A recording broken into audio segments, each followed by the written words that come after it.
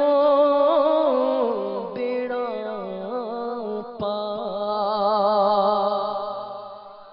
پیر امور آخرت کے لیے بنایا جاتا ہے تاکہ اس کی رہنمائی اور باطنی توجہ کی برکت سے مرید اللہ و رسول عز و جل و صلی اللہ تعالی علیہ وآلہ وسلم کی ناراضی والے کاموں سے بچتے ہوئے رضا رب الانام کے مدنی کام کے مطابق اپنے شب و روز گزار سکے۔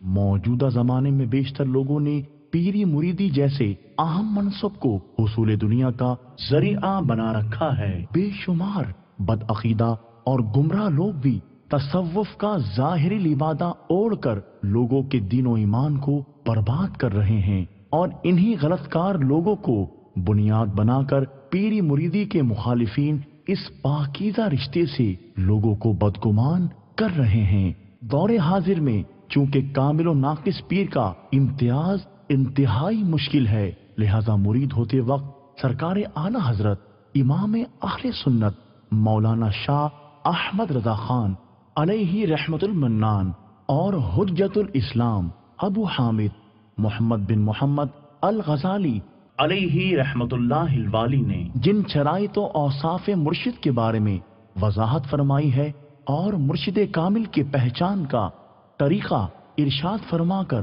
امت کو صحیح رہنمائی عطا کی ہے، اسے پیش نظر رکھنا ضروری ہے۔ صلو علی الحبیب صلی اللہ تعالی علی محمد۔ مجھے اپنی اور ساری دنیا کے لوگوں کی اصلاح کی کوشش کرنی ہے۔